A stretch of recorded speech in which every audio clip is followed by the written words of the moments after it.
好，首先的话，万能笔将颜色放到这个调色盘上，先把笔毛左右撑开，左右撑开散开，让每一根笔毛裹满颜色啊。然后裹完颜色之后，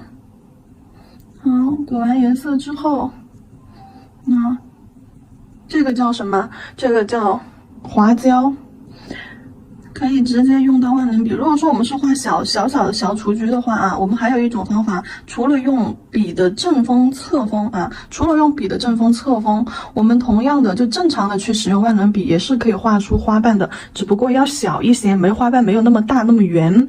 那么正常的去画我们这种小甲片的时候啊，画小花花的时候是非常好的。就比如说现在我没有把万能笔去分正风和它的一个侧面，正面和侧面，然后在我们的我考虑一个对角摆位好不好？对角摆位在我们的前面那个课程当中啊，我看一下是在第5章节主图与甲面构图当中有一个是什么呢？对角摆位，对不对？有个对角摆位的这个，那么我们现在把这个小雏菊做一个对角的摆位，在2个角。好，首先第一步怎么画？快把橘记拿出来。米字形结构，那肯定是先画什么来着？米字形结构。米字形结构是先确定一个十字架。好，定一下点，你大概的你看一下，就大概我心中大概在这个位置定了一个点啊，这个点你不用点出来，只要你心中有就行了，你大概知道你的花的中心在这儿啊就可以了。好，然后在竖着这个点的这条竖线上面，上方压笔，好，提笔收，画一个花瓣，来看一下。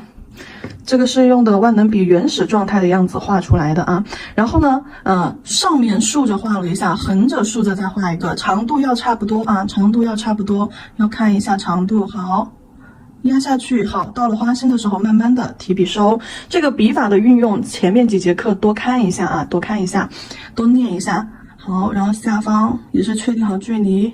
压下去，到了花心这个点就提笔收啊，然后每一个花瓣到花心都要留出空隙来，花瓣不要在花心这个地方产生交集啊，然后横着的这一块呢，的话，就看空间是不是不够了。我们就是说这个是在对角的位置，那它肯定很靠近边缘，我们就可能画不了一个完整的花。那像这种离边缘太近的，我们画不了一个完整的花的时候，你就尽量的能画多少就画多少啊，好，这边横着的位置往外拉一个花瓣，然后如果说你想要画密集一点，我们是不是就是可以在两个花瓣中间去加2个花瓣，在这个90度角里面加2个一模一样的花瓣，然后这里挤2个，这里挤2个，这个就是做单层小雏菊的时候，看起来的话，它就说就是花瓣非常的密集，挨得很紧凑啊，但是每一笔呢又能看得出每笔独立的花瓣，这个是做单层的时候。如果说我们要做双层呢，我们要做双层的小雏菊的时候，我们就要用到米字形的一个摆位啊，也就是在2个花瓣中间斜方去穿插1个花瓣。我看一下2个花瓣斜方，那正中间的位置穿插1个，好，提笔收。如果说你没有提笔收的话，你这个位置花瓣一定会产生交集的，因为这个位置靠近花心位置窄，每一个花瓣只有往这个地方收笔啊，它才能够挤成，就是看起来空隙才会均匀。如果说你收笔收慢了，这个地方啊空间你就会觉得很窄，就不够了。好，压笔压下去，提笔往花心收，好，压下去，提笔往花心收。好，这个不好意思啊，给大家表演了一个杂技。好，最后一半立起来啊，倒一下子，把笔往后倒，立起来。好，压笔提笔往中间收。啊，这个花的话，这个小雏菊，我每一个花瓣，你看我位置是不是隔得很宽？每一个花瓣的位置隔得很宽，是用的我们这个那特殊的这个排列组合技巧当中的这个米字形的这个排列啊，好，然后现在我要在对角的位置再画一个，因为我们的主图用的是对角构图，这边画一个，那边再画一个。然后对角的话有一个特别大的注意点是什么？对角有一个特别大的注意点就是花我们要一大一小啊。你可以画对称的，那当然我还是喜欢一大一小的啊。然后这个时候你可以把甲片转过来，顾客手怎么转呢？顾客手如果刚开始是这样子，对，来，顾客手如果刚开始你是这么跟他画的，对，你坐他对面嘛，他把手伸给你嘛。如果说你要画对面，画上方啊，画斜上方左侧，这个时候怎么办呢？你让顾客掌心朝上啊，顾客掌心朝上，指头微微弯曲，好，然后你在他的对面再这样子去画，是不是就得到了翻转甲片的一个效果？就得到翻转甲片的一个效果了啊。然后因为我们要画就是双层的花卉，所以说这个第一层的话，每一个花瓣一定要隔开缝隙。如果说你第一层花瓣就粘连到一坨的话，你到时候第二层花瓣去画出来就没有那么干净了啊，就看不到每一个花瓣的状态了。好，这个我就画小一点，我这个快快的画一下啊，小的特别好画。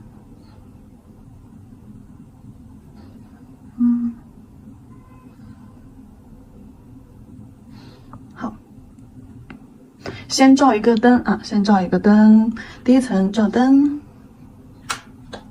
白色彩绘胶照完灯之后，我这里就不用水彩给它花瓣上色了啊，我这里快速一点，这个只做一个打板演示啊。然后我们直接用一个这个透红色，就刚刚打底的这个颜色，在甲片上把花花刷一层。好，薄薄的刷一层。这里的话，白色没照干的话就容易糊啊，所以说尽量把白色先照干。好，薄薄的刷一层透红色，因为这种乳红色、透红色，它本身的话就不会把底色完全的遮盖住嘛，所以说你刷上去了之后，下面的花花还是会被照出来的。然后照灯30秒，照灯30秒，照干了之后，我们再去画第二层花瓣，这个打个样啊，打个样，做一个演示。然后后面还有，因为后面还有好多种花型，还有12种花型，所以说我们一个一个来啊。假装这个颜色已经照干了，正常的话，这种你照灯时间30到60秒啊。做顾客手的时候，一定要保证它颜色是照干了的。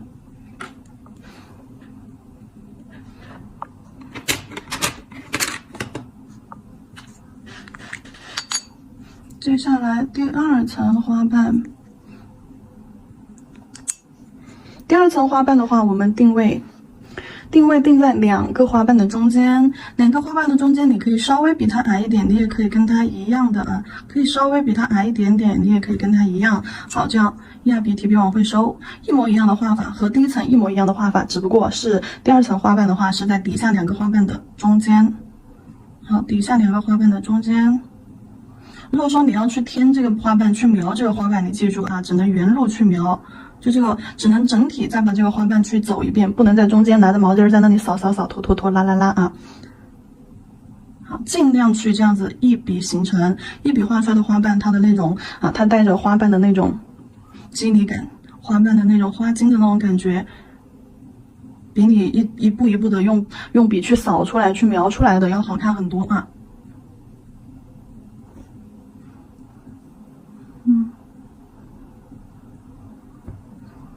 每一笔都要重新取胶，这里有个重点，你们会发现我每一次画花瓣的时候，我都是重新取胶了的啊。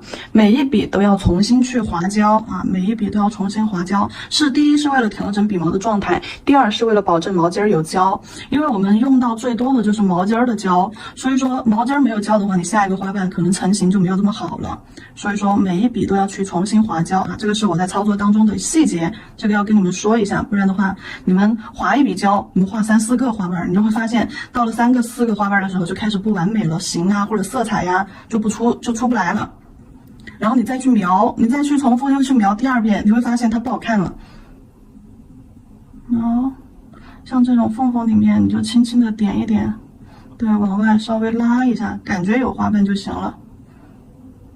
好，这个是双层小野菊，然后你可以再给它照一下灯。不过在照灯之前，我在想，要不要给它加一点点点点啊什么的在中间？不用，不用，简单一点挺好的，可以给它加一点小叶子啥的。不用，算了，点点小点点吧。点一点这种小点点，一大一小2颗，点太大了。点一点这种小点点，一大一小2颗在周围，增加一下缝隙的那些增加一下空隙。哎，对，点一下空隙，让整体氛围感更强。好，就这样点一点点点，2颗3颗的，有大有小的。对，好，可以了，增加氛围感没有任何意义。你也可以给它画叶子，这里我只是不想画叶子了啊。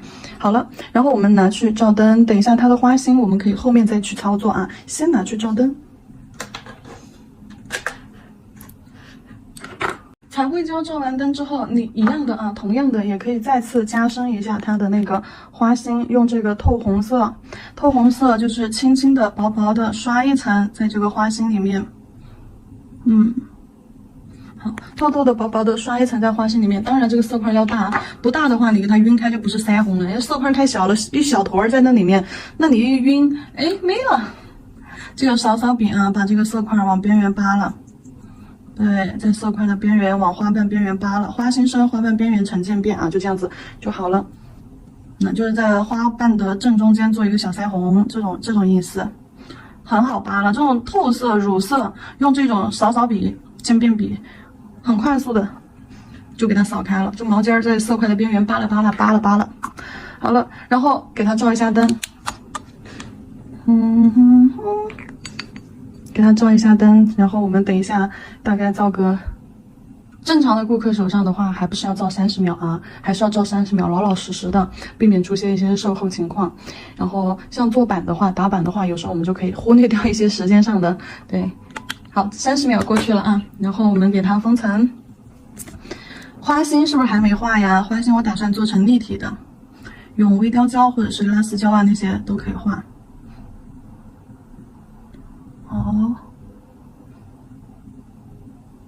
好，这个时候封层整甲全涂，甲面找平，那刷上去，然后照灯啊，照完灯之后，我们来给它做第3个层次，照灯。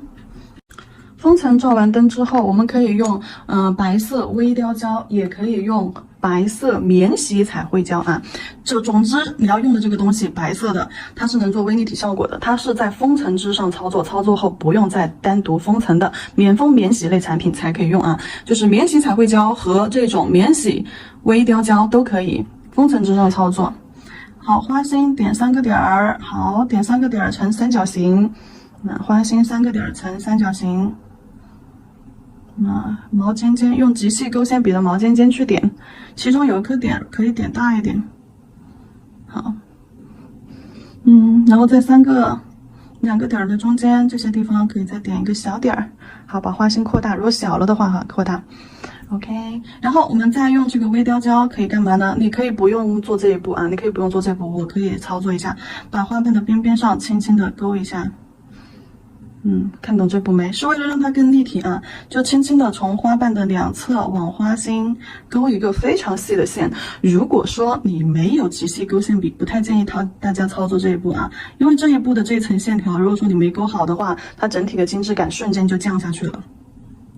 这条线，这个边线一定要勾成这种立体的免洗彩绘胶或者是微雕胶封层之上去勾，做出微立体效果。同时一定要用极细勾线笔。把线条勾得非常精细，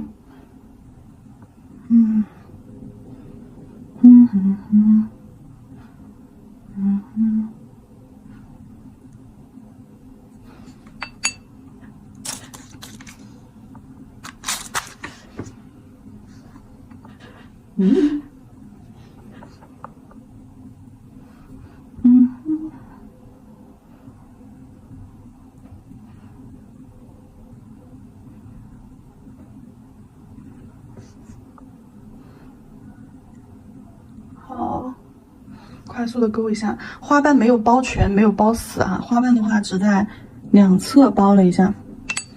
对，你看一下，花瓣只在这个第2层花瓣的2侧，左边包一下，右边包一下，从外往花心拉啊，花瓣的尖尖上你可以用个点儿带一带，线条是开口的，留了开口，没有完全封住的啊。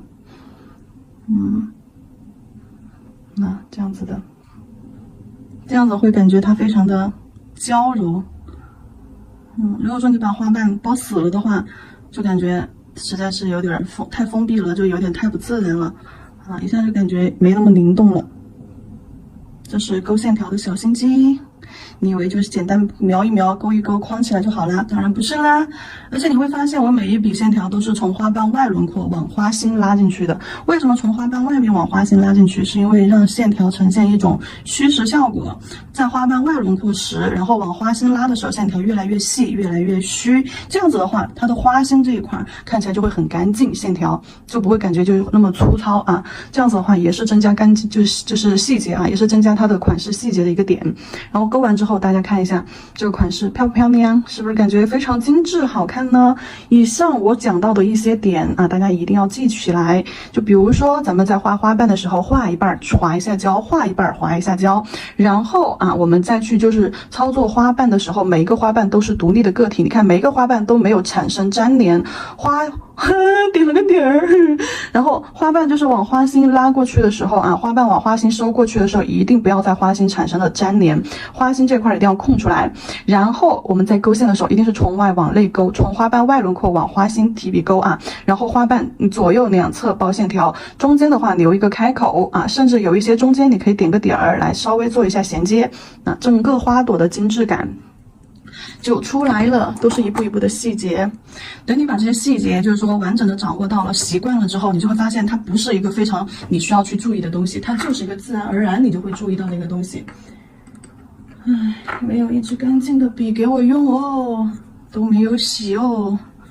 这个好像将就着用一用。我刚刚在这儿不小心用笔点了一下，把胶拉走。好，把这个线条拉回来。好了，这个款式啊。